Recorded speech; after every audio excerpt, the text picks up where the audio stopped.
গল্পে স্বল্পে তরুণে আপনাদের স্বাগত। বাংলা সাহিত্য ভাণ্ডারে ছোট গল্পের সম্ভার অতুলনীয়। মণিমাণিক্য খচিত সেই সব ছোট গল্প নিয়েই আপনাদের সামনে আমি তরুণ।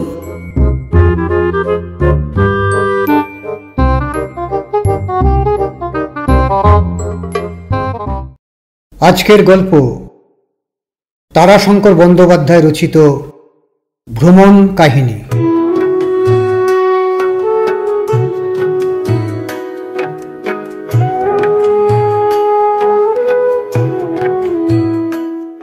দুয়ারে প্রস্তুত গাড়ি, বেলা দ্বীপ্রহর, অর্থাৎ যাত্রার আয়োজন সম্পূর্ণ। তবে সেই দিন দুপ্রহরে নয়, পরদিন সন্ধ্যায় যাত্রা করিবার কথা। নানা দিক হইতে নানা জনের উপদেশ বর্ষণের আর বিরাম ছিল না। আজকালকার দিনে উত্তরাপথ ভ্রমণ এমন একটা বিপদসংকুল সুদীর্ঘ ভ্রমণ নয়। তবু বাঙালির ঘর, বাঙালির মেয়ে এখনও বাঙালির মেয়ে। স্নেহ প্রবণতায়, আশঙ্কায় নানা অসম্ভব কল্পনা করা বাঙালির মেয়ের অন্তরের একটা বিশিষ্ট পরিচয়। আশঙ্কার পরিমাণটা সকলের চেয়ে বেশি আমার পিসিমার। ট্রেন কালিশন, বিদেশে কঠিন ব্যাধি হওয়ার সম্ভাবনা, এমনকি কোনো অপরিচিত পথে হঠাৎ মাথা ঘুরিয়া পড়িয়া যাওয়ার সম্ভাবনার আশঙ্কাও তাহাকে উদ্বিগ্ন করিয়া তুলিয়াছিল। তিনি অত্যন্ত বিরক্ত হইয়া বলিলেন, এই বয়সে তোমার তীর্থধর্ম করার যে কি শখ হলো তা বুঝলাম না বাবা। আমার বাবা 84 বছর বয়সে তীর্থে গিয়েছিলেন। কোনো তর্ক না করিয়া তাহাকে আশ্বাস দিয়া বলিলাম, ভয় কি পিসিমা? আজকাল পথে কি আর কোনো ভয় আছে? ঘরে আর পথে কোনো তফাৎ নাই। স্ত্রী একটি সিগারেটের টিন পানের মশলায় ভর্তি করিয়া সুটকেসে পুড়িয়া দিয়া বলিলেন, কৌটোতে পানের মশলা রইল, যেখানে সেখানে পান টান খেও না। আকারের উপর জোর দিয়া প্রশ্ন করিলাম, পানওয়ালার হাতেও না? ভ্রুকুঞ্চিত করিয়া তিনি বলিলেন, মানে? মানে পানের দোকানদার যদি নারী না হয়ে পুরুষ হয় তার হাতেও না? অত্যন্ত গম্ভীরভাবে তিনি বলিলেন, ঠাট্টার কথাটা কি বলেছি শুনি? বিদেশি লোক দেখে যদি পানের সঙ্গে, বাকিটা আমি বলিয়া দিলাম। বেশ গম্ভীরভাবেই বলিলাম, হ্যাঁ তা বটে, 20-30 যদি কিছু দিয়ে দেয়। আর গাম্ভীর্য রক্ষা করতে পারিলাম না, হো হো করিয়া হাসিয়া উঠিলাম। প্রত্যুত্তরে তিনি দুম দুম শব্দে ঘর হইতে বাহির হইয়া চলিয়া গেলেন। আমিও বাড়ি হইতে বাহির হইয়া যাহাকে বলে পলাইয়া বাঁচিলাম। ফুটানো জল ঠান্ডা হইতে যত সময় লাগে তাহার দ্বিগুণ সময় বাহিরে অপেক্ষা করিয়া বাড়ি ফিরিলাম। ঠান্ডা হওয়া তো দূরের কথা, গোটা বাড়িটাই টকবক করিয়া ফুটিতেছে। একটা তুমুল আন্দোলন আরম্ভ হইয়া গিয়াছে। আমার মা শহরের মেয়ে, তাছাড়া দৃষ্টির প্রসারতাও সাধারণ মেয়েদের চাইতে অনেক বেশি। দেখিলাম তিনি পর্যন্ত এই আন্দোলনে যোগ দিয়াছেন। শুধু যোগ দেওয়া নয়, তিনি দেখিলাম সবাই নেতৃপদ গ্রহণ করিয়াছেন। তিনি বলিতেছিলেন, কবরেজ মশাই কাশী থেকে মোগলসরাই মুসাফিরখানায় ট্রেনের জন্য বসে আছেন। এমন সময় একটি লোক এসে বলে, বাবু পেঁড়া নেবেন? লোকটা খুব গরিব, আর লোকটার পেঁড়াগুলি দেখে খুব ভালো বলেই মনে হলো। তবুও কবরেজ বললেন, না দরকার নাই। লোকটা তখন খুব কাকুতি মিনতি করে বলল, বাবুজি আমি খুব গরিব, বাড়িতে খুব যত্ন করে পেঁড়া তৈরি করে বেচি, তাতেই আমার দিন চলে। অল্প দু একটাও যদি নিতেন বাবু। লোকটার কথা শুনে কবরেজের মায়া হলো, আর তার খিদেও পেয়েছিল। তিনি 2টো পেঁড়া কিনলেন। লোকটা যেন কৃতার্থ হয়ে গেল। সে তাড়াতাড়ি নিজের থালাটা নামিয়ে কবরেজের কাছে লোটা চেয়ে নিয়ে জল এনে দিল। তারপর এই গল্প সে গল্প করে কবরেজের কাছে বসল। একটু পরেই কবরেজ ঘুম পেয়েছে বলে বেঞ্চের উপর শুয়ে পড়লেন। তারপর আর কবরেজের কিছু মনে নেই। যখন জ্ঞান হলো তখন তিনি রেল হাসপাতালে। বেচারার ব্যাগ নাই, গায়ের জামা নাই, এমনকি পরনের কাপড়খানা পর্যন্ত পাল্টে একখানা ছেঁড়া কাপড় পরিয়ে দিয়েছে। লোকটা পেঁড়ার সঙ্গে বিষ দিয়েছিল। ঘটনাটি সত্য, আমিও জানি। হাতকাটা কবিরাজ মহাশয়ের ঘটনা পাটনা শহরে সর্বজনবিদিত। মা সবটা বোধহয় জানেন না, জানিলে হাতকাটা যাওয়ার কথাও বলিতেন। ভদ্রলোক প্রথম চেতনা পাইয়া পাগলের মতো প্ল্যাটফর্মে ঘুরিয়া বেড়াইতেছিলেন। কোনো কথা তার মনে ছিল না। সেই অবস্থায় লাইন পার হইতে গিয়া লাইনের ধারে পড়িয়া যান। দৈবের কৃপায় জীবন রক্ষা হইল, কিন্তু একখানা হাত লাইনের উপর পড়িয়াছিল, সেখানে তাহার কাঁটা গেল। সে ভ্রমটুকু ইচ্ছা করিয়াই সংশোধন করিয়া দিলাম না, চাপিয়া গেলাম। একান্ত নিরীহের মতো বলিলাম, ওহো, সে অনেক দিনের কথা, এখন আর ওসব জোচ্চুরি চলে না। পিসিমা গর্জন করিয়া উঠিলেন, না চলে না, তুমি তীর্থে যাবে বলে সব চোর যত সাধু হয়ে উঠেছে। মা বলিলেন, কাজ কি তোমার, যেখানে সেখানে পান খেয়ে কি খাবার খেয়ে? পৃথিবীতে সাধুর চেয়ে পাপীর সংখ্যাই বেশি। এ কথাটা অবনত মস্তকে স্বীকার করিয়া লইলাম। সাবধানে থাকিব না এমন সংকল্প মুহূর্তের জন্যেও মনের কোণে স্থান না দিলেও পিসিমা, মা এবং স্ত্রী প্রত্যেকের নিকট স্বতন্ত্র প্রতিশ্রুতি দিয়া তবে ছুটি পাইলাম। লুক লাইনের পথে যাত্রা। পথে প্রথমেই নামিলাম গৈবীনাথে। একেবারে মাঝগঙ্গায় দ্বীপের মতো একটি শিলাস্তূপ মাথা ঠেলিয়া উঠিয়াছে, তাহারই উপর ছোট ছোট মন্দির। শিলাস্তূপের পাথর কাটিয়া কয়টি গুহাও প্রস্তুত করা হইয়াছে। শিলাস্তূপটির চারিপাশে ছোট ছোট গুল্ম, কতকগুলি ছোট গাছ স্থানটিকে আরো সুন্দর করিয়া তুলিয়াছে। গঙ্গা তরঙ্গবেষ্টনীর মধ্যে তপবনের মতো দেবস্থানটি বড় ভালো লাগিল। যাই যাই করিয়াও শেষ পর্যন্ত একটা ট্রেন ফেল করিয়া একেবারে সন্ধ্যায় স্টেশনে আসিয়া পৌঁছিলাম। সংকল্প ছিল এখান হইতে যাইব মুঙ্গের, কিন্তু হিসাব করিয়া দেখিলাম মুঙ্গের গিয়া পৌঁছিব রাত্রি 11টায়। মনটা কেমন খুঁতখুত করিয়া উঠিল। অপরিচিত স্থান, রাত্রি 11টা। পরক্ষণেই আপন মনে একটু হাসিলাম। সংক্রামক ব্যাধির বীজ মনোদেহে প্রবেশ না করিয়া ছাড়ে নাই, শুধু প্রবেশ করা নয়, বেশ চাপিয়া ধরিয়াছে দেখিতেছি। জোর করিয়া সংকল্প করিলাম মুঙ্গের যাইবই। মুঙ্গেরের টিকিট কিনিয়াই গাড়িতে চাপিয়া বসিলাম। কিন্তু অদ্ভুত ব্যাধির শক্তি, জামালপুর আসিয়া মত পরিবর্তন করিতে বাধ্য হইলাম। প্রথমে ধীরে ধীরে, তারপর ক্রমশ বর্ধিততর শক্তিতে আত্মপ্রকাশ করিয়া সমগ্র মনটাকে পরিব্যাপ্ত করিয়া আমাকে যে কেমন করিয়া আয়ত্ত করিল, ভাবিলে আজও আশ্চর্য হইয়া যায়। জামালপুরে পাটনার একখানা টিকিট করিয়া ওই গাড়িতেই রওনা হইয়া গেলাম। মুঙ্গের পিছনে পড়িয়া রইল। কিউল জংশনে আসিয়া নামিতে হইল। মেন লাইনের ট্রেন রাত্রি 3টার পর। ঘড়ি দেখিলাম এখন সবে 10টা। এখন শীতের রাত্রি, কোথায় কাটাই? 3rd ক্লাসের মুসাফিরখানাটার চারদিক খোলা, উপরে টিনের আচ্ছাদন। অদূরবর্তী নদীটার ঝোলো হাওয়া হুহু শব্দে বহিয়া চলিয়াছে। বাতাসের শিশিরকণা আচ্ছাদনে টিনে লাগিয়া বৃষ্টি ধারার মতো টিন বাইয়া নিচে পড়িতেছে।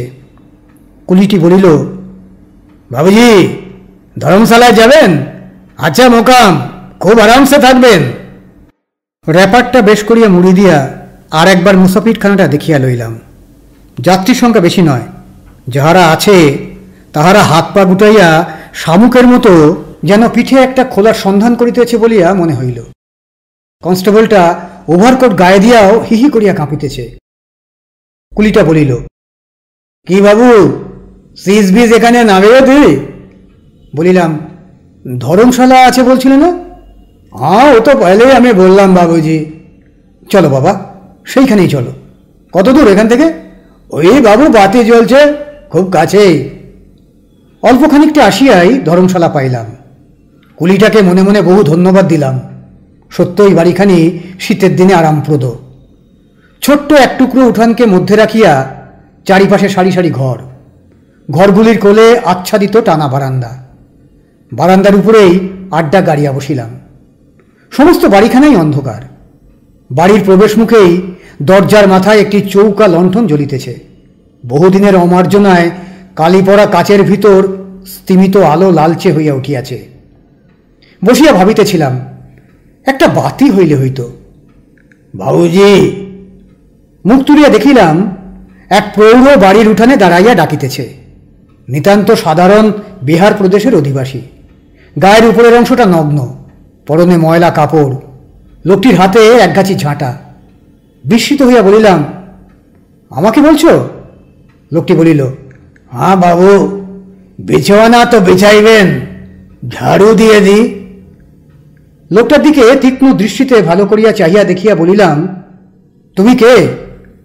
আপি লগনক দাস, আমি ধর্মশালাকে নকার।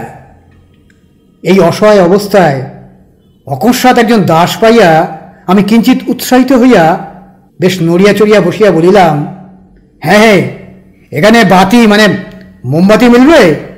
সে বলিল, হ্যাঁ হুজুর, জরুর মিলবে।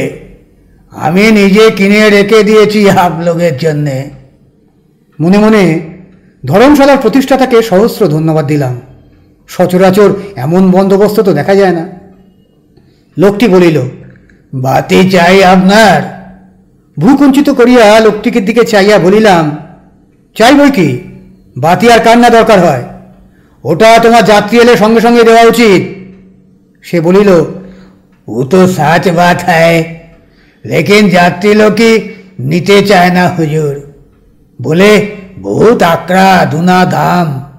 তারা आधिया में 2-4 घंटा काटिए दिए चले जाए। देखिए ना, सब आदमी आधिया में শুয়ে ঘুমোচ্ছে। কথাটা বেশ করিয়া হৃদয়ঙ্গম করিতে করিতেই একবার চারিদিকে চাহিয়া দেখিলাম। ছাদ ও থামের আওতার মধ্যে দরজার মুখের স্তিমিত আলোক প্রবেশ করিতে পারে নাই। ভালো করিয়া দেখিতে না পাইলেও নাসিকাধ্বনির কোরাস শুনিয়া কথা অবিশ্বাস করিলাম না। লোকটি বলিল, বাতি এনে দিব হুজুর, একটা না দুটো? ছোট বাতি দুটো না হলে? অসহিষ্ণু হইয়া বলিলাম, দুটোই নিয়ে এসো। কত দাম? 2 पैसा हुजूर। बाजार में पैसा में 2ठा मिलता। তা আপনি বিচার করেন, আমি কিনে রেখে দিই, থোড়া মুনাফা না হলে? আচ্ছা আচ্ছা, তুমি নিয়ে এসো। একটা বাতি জ্বালিতেই স্থানটা মৃদু আলোকে আলোকিত হইয়া উঠিল। লোকটি আমার প্রয়োজন মতো স্থানটুকু পরিষ্কার করিয়া দিয়া বলিল, বিছানা বিছাইয়া দি হুজুর। বুঝিলাম ভবিষ্যৎ প্রত্যাশায় সে অতিমাত্রায় ভক্তিমান হইয়া উঠিয়াছে। এই অজানা দেশে রাত্রিকালে তাহার ভক্তিতে আঘাত করিলাম না। মন আমার আমাকেই চুপি চুপি বলিল, নৌকায় নদী পার হইয়া নাবিকের সহিত বোঝাপড়া করাই ভালো। যুক্তিটা মানিয়া লইলাম। নিজেই বিছানাটার বাঁধন খুলিতে খুলিতে বললাম, হ্যাঁ শোবো বই কি, একটু দাঁড়াও, আমি বিছানাটা খুলে খুচরো জিনিসগুলো বের করে নিই।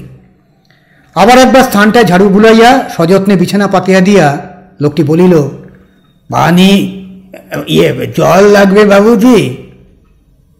পথিকের কিসের পর কোন বস্তুর প্রয়োজন লোকটার যেন ধারাপাতের ধারায় মুখস্থ, 2-এর পর 3-এর মতো। খুশি হয়ে বলিলাম, হ্যাঁ বাবা, পানি তো চাই, কিন্তু আমার তো ওই ছোট লোটা, একটু মুখ হাত ধুতাম। আমার বালতি নেবেন হুজুর? পরম আগ্রহভরে বলিয়া উঠিলাম, হ্যাঁ নিয়ে এসো। অল্পক্ষণের মধ্যেই সে 1 বালতি জল লইয়া ফিরিয়া আসিল। গামছাটা বাহির করিয়া মুখ হাত ধুইতেছি, এমন সময় একদল মারোয়ারি যাত্রী আসিয়া হাজির হইল। লটবহর মেয়ে ছেলে লইয়া দলে তাহারা বেশ ভারী। সঙ্গে সঙ্গে আমার সেবকটি বারান্দা হইতে ঝাড়ু গাছটি কুড়াইয়া লইয়া তাহাদের কাছে গিয়া হাজির হইল। শেঠজি। আমি আর ওদিকে কান দিলাম না, আপন পরিচর্যায় মনোযোগ দিলাম। মিনিট 2 পরেই মারোয়ারি দলের এক ব্যক্তি আসিয়া বিনা ভূমিকায় বলিলেন, আপনার বাতিটা একবার দিবেন মশা, 2 মিনিট। বলিতে বলিতেই তিনি বাতিটা উঠাই লইয়া চলিয়া গেলেন। অবাক হইয়া আলোকধারার পশ্চাতে দৃষ্টি অনুসরণ করিয়া দেখিলাম শেঠজি লোক একখানা ঘরের মধ্যে আশ্রয় লইয়াছেন। ঘরের ভিতর ঝাড়ু টানার খসখস শব্দ উঠিতেছে। অন্ধকারের মধ্যে নীরবে বসিয়া এইবার অকস্মাৎ অনুভব করিলাম পেট বেশ জ্বলিতেছে, জঠরা নল উগ্র হইয়া উঠিয়াছে। স্টেশন প্ল্যাটফর্ম ভিন্ন খাবার পাওয়া যাইবে না, কিছু পাওয়া গেলেও সে খাওয়া ঠিক নয়, অন্তত সেই প্রতিশ্রুতি দিয়া বাহির হইয়াছি। হঠাৎ বোধহয় ক্ষুধার জ্বালায় মন শেঠজি লোকের উপর বিরক্ত হইয়া উঠিল। হাঁকিয়া বলিলাম, বাতিটা দেন মশাই।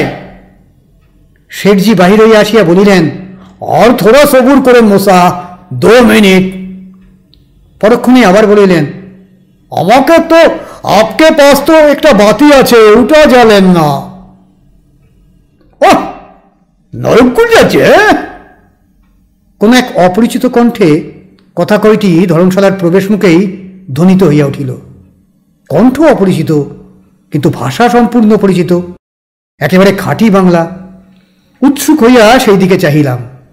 লালচে আলোর স্নেমিত প্রভায় বেশ ভালো করিয়া দেখিতে না পাইলেও বুঝিলাম ভদ্রলোক বাঙালি।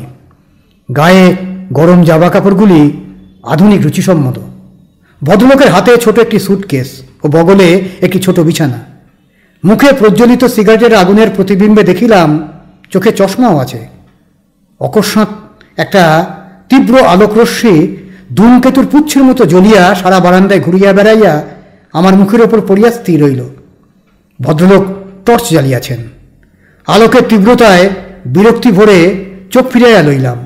ইচ্ছা হইল বেশ রূঢ় কয়েকটা কথা লোকটাকে শোনাইয়া দিই, কিন্তু তাহার পূর্বেই তিনি বললেন, যাক রে বাবা, ভাইয়ের বন্ধু ভাই কোথায় গেলে পাই, তা বহু কষ্টেই পেয়েছি আপনাকে। বসাই, সেই আজ্ঞা আর এই কিউল, এর মধ্যে গাড়িতে একজন বাঙালি উঠল আমার ভাগ্যে। যাক, এই পাশেই বসা যাক বলিয়া আবার টর্চটি জ্বালিয়া পাশেই বিছানা ও সুটকেস রাখিয়া চাপিয়া বসিলেন। আমি তাড়াতাড়ি দ্বিতীয় বাতিটা বাহির করিয়া জ্বালিয়া ফেলিলাম। শেঠজিকে আর অর্ধদগ্ধ বাতিটার জন্য বিরক্ত করলাম না। ভদ্রলোক বাতির আলোকে আমার জিনিসপত্রের দিকে দৃষ্টিপাত করিয়া বলিলেন, ওহ, আপনি যে একটা সংসার সঙ্গে নিয়ে চলেছেন, কতদূর যাবেন? হাসিয়া বলিলাম, পাঞ্জাব পর্যন্ত বেড়াতে বেরিয়েছি। মোটে পাঞ্জাব পর্যন্ত? তার জন্য এত অভাব? হ্যাঁ, আর এই দেখুন, এই এতেই হোল ইন্ডিয়া। তবে আমাদের ওরা স্বতন্ত্র জীবন বিমার দালাল বলিয়া তিনি হাসিতে আরম্ভ করিলেন। বাবুজি, দেখিলাম ধর্মশালার সেবক প্রবর আবার আসিয়া দাঁড়াইয়াছে। ভদ্রলোক বলিলেন, এ চন্দ্রবদনটি আমার কে? আপনার চেলা নাকি? হাসিয়া বলিলাম, না, ও হলো আমাদের দাস, ধর্মশালার নৌকার। সঙ্গে সঙ্গে হাত জোর করিয়া সে বলিল, हाँ माय बाप, आप लोगों का दास আমি, ধর্মশালা কে নৌকার। ভদ্রলোক বলিলেন, ভালো রে বাপদন দাসী, এখন क्या अर्ज तुम्हारा? লোকটি বলিল, आप लोगों का हुकुम কিছু যদি বাবুজি, খানা পিনা। তিনি বলিলেন, না বাবা, সহস্র ধন্যবাদ তোমাকে দাস মহাশয়, খাবারের দরকার নেই আমার। আমার কিন্তু দরকার ছিল। আমি বলিলাম, কি মিলবে এখানে? সেই স্টেশনে যেতে হবে তো? নেই মাই বাপ, এই নগেচে আমার একটা খাবার দোকান আছে, যা বলবেন তাজা বানিয়ে দেব। পুরি, তরকারি, রাবড়ি, যা আপনার বরাত হবে বলুন। তোমার দোকান? হ্যাঁ হুজুর, আমি এখানে নকরি করি। আমার পরিবার বরাত মতো জিনিস বানিয়ে দেয়। গরিব আদমি হুজুর, কাচ্চা বাচ্চা নিয়ে ঘর, কিছু মুনাফা না হলে চলে কি করে? কি আনবো বলেন? কাঞ্চারে পুরি আর খপ করিয়া আমার হাতখানা চাপিয়া ধরিয়া ভদ্রলোক বলিলেন, না না না, পাগল নাকি আপনি? হ্যাঁ, এক রাত্রি না খেলে মানুষ বলে যায় না। বলিয়া আমার হইয়াই লোকটিকে বলিয়া দিলেন, নেই, কোচ দরকার নেই। হ্যাঁ। লোকটি আমার মুখের দিকে চাহিয়াছিল। তাহার দৃষ্টির মধ্যে অদ্ভুত এক কাঙালপনা। তাহার সে দৃষ্টি দেখিয়া মানুষের করুণা হয়তো খানিকটা হয়, কিন্তু করুণার চেয়ে ঘৃণা হয় বেশি। আসুন। সঙ্গীর কথায় চকিত হইয়া দৃষ্টি ফিরিয়া দেখিলাম তিনি বিছানার বাঁধন খুলিয়া একটি ছোট টিফিন ক্যারিয়ার বাহির করিয়াছেন এবং লুচি আলু ভাজা বাহির করিয়া দুই ভাগ করিয়া আমাকে বলিতেছেন, আসুন। অন্তর আমার প্রলুব্ধ হইয়া উঠিল। একথা গোপন করিয়া লাভ নাই। ক্ষুধার অপর নাম জঠরানল, লোভ সেই অনল শিখার কলুষকালী। তবুও মুখে বলিলাম, না না, ওর কাছেই তৈরি করিয়ে নি। বাধা দিয়া ভদ্রলোক বলিলেন, হ্যাঁ, তারপর একটা ব্যাধি ট্যাধি হোক এই বিদেশ বিভুয়ে, আমার হাঙ্গামা বাড়ুক। আপনার বাড়িতে টেলিগ্রাম করি, আটকে পড়ে থাকি। আচ্ছা মানুষ মশাই আপনি, ওই নোংরা লোকের হাতে খেতে রুচিও তো হচ্ছে আপনার। লজ্জিত হয়ে বলিলাম, না না, তা বলছি না। না না, আর দেবেন না। ভদ্রলোক আমাকে সম্পূর্ণরূপে উপেক্ষা করিয়া লোকটিকে বলিলেন, এই যে পানি কা হবে না দেখলাও বলিয়া আমার লোটাটা লইয়া উঠিয়া পড়িলেন। শস্যকণার মধ্যে যে ধরিত্রী জননীর স্তন্যসুধা সঞ্চিত আছে তাহাতে সন্দেহ নাই। পরিতৃপ্ত উদরে বিলাস ভোজনে সে সুধার আস্বাদ সম্যক পাওয়া যায় না। আগুন না জ্বলিলে তাহাতে ঘৃতাহুতিতেও কেবল ধোঁয়াই ওঠে। আহার করিয়া এমন তৃপ্তি বহুদিন পাই নাই। খাওয়া প্রায় শেষ হইয়া আসিয়াছে। এমন সময় ভদ্রলোক বলিলেন, ও দাঁড়ান দাঁড়ান দাঁড়ান বলিয়া আবার টিফিন ক্যারিয়ার খুলিয়া বসিলেন। সর্বশেষ বাটিটি খুলিয়া একটা মিষ্টান্ন আমার পাতে দিয়া বলিলেন, বলুন দেখি কি জিনিস এটা। নিজেও তিনি একটা পাতায় তুলিয়া লইলেন। মিষ্টান্নটার খানিকটা ভাঙিয়া মুখে দিয়া যাহাকে বলে বিমোহিত হইয়া গেলাম। আবার তিনি প্রশ্ন করিলেন, বলুন তো কি মিষ্টি। বাবুজি। কে বাবু, আবার তোমার খবর কি? थोड़ा राबड़ी बाबूजी, बनाइए रखिएছিলাম, बर्बाद হবে। आप लोग कृपा करके যদি ভোজন করেন। ভদ্রলোক এবার তাহার মুখের দিকে চাইয়া একটা দীর্ঘ নিঃশ্বাস ফেলিয়া বলিলেন, আচ্ছা রাখো। কি দাম লাগবে? जो कुछ आप लोगों को कृपा है हुजूर, हमार तो सब ही बर्बाद हो गया। ঠন করিয়া একটা সিকি অথবা দোয়া নিয়ে তিনি তাহাকে ফেলিয়া দিলেন। আমি তখন লোটাটা লইয়া ঢকঢক করিয়া জল ঢালিতেছি। ভদ্রলোক বলিলেন, একটু খেয়ে দেখুন, বেড়ে বানিয়েছে। বলিলাম, এক ফুটাও না, গলায় গলায় হয়েছে আমার। রাবড়ির ভাঁটটা সরাইয়া দিয়া ভদ্রলোক আহার পর্ব শেষ করিলেন। তারপর একটা সিগারেট আমাকে দিয়া নিজে একটা ধরাইয়া বলিলেন, এইবার একটা সিগারেট, তারপর নিদ্রা, বাস। আমি কিন্তু এই সেবকটির কথা ভাবিতেছি। লোকটার মধ্যে স্বার্থপরতা চমৎকার বঙ্কিম ভঙ্গিতে প্রকাশ করিয়াছে। 1 পয়সার বাতি 2 পয়সা বেচিয়া থাকে, রাবড়ি নষ্ট হইলেও নিজে খায় না, কোনরূপে কাহাকেও বেচিয়া মুনাফা অর্জন করে, আরও কি কি করে ওই জানে। ভাবিতে ভাবিতে হঠাৎ খেয়াল হইল, ভদ্রলোক ইহারই মধ্যে চুপ করিলেন যে। অগত্যা আমিও ঘুমের চেষ্টায় চোখ বুজিলাম। চোখ মিলিয়া কিছুই বুঝিতে পারিলাম না। মাথায় অসহ্য যন্ত্রণা। এই কদর্য মূর্তির লোকটি কে? বাবুজি। আবার চোখ বুঝিয়া স্মরণ করিতে চেষ্টা করিলাম, কে লোকটা? কেমন বোধ করছেন এখন? চোখ খুলিয়া দেখিলাম একজন বাঙালি ভদ্রলোক আমার পাশে দাঁড়াইয়া ওই প্রশ্ন করিতেছেন। প্রত্যুত্তরে আমি প্রশ্ন করিলাম, এ আমি কোথায়? ভদ্রলোক উত্তর দিলেন, কিউলে ধরমশালায়। আপনার কিছু মনে পড়ছে না? এবার একবার সমস্ত স্মরণ করিতে চেষ্টা করিলাম। ভদ্রলোক বলিলেন, জোচ্চোরের পাল্লায় পড়েছিলেন আপনি। খাবারের সঙ্গে আপনাকে কেউ বিষ দিয়েছিল। ধন্যবাদ দিন এই লোকটিকে, এই আপনার জীবন রক্ষা করেছে। তাড়াতাড়ি আমাকে ডেকে এনেছিল এবং সময় ডেকে এনেছিল বলেই এত শিগগির আপনার জ্ঞান হয়েছে। এইবার সব মনে পড়িল। প্রশ্ন করিলাম, আপনি আপনি ডাক্তার? হ্যাঁ। আমার বাড়িতে একটা টেলিগ্রাম করে দিয়েছি। আমার জিনিসপত্র सब ठीक है बाबूजी। एकदम पहले ही हमारे मालूम है जेते लोकटा झड़सानी भाग गेलो। आधी रात बाबूजी दूसरा आदमी कोई छिलो ना, हमें আপনাকে দেখবে না, उसके पकड़ावे। আমি জামার বুকে হাত দিলাম। গায়ে জামা ছিল না, ছিল গেঞ্জি। বলিলাম, আমার মানিব্যাগ। লোকটি তাড়াতাড়ি উঠিয়া বলিল, আমার পাশে আছে বাবুজি, আনিয়ে দি।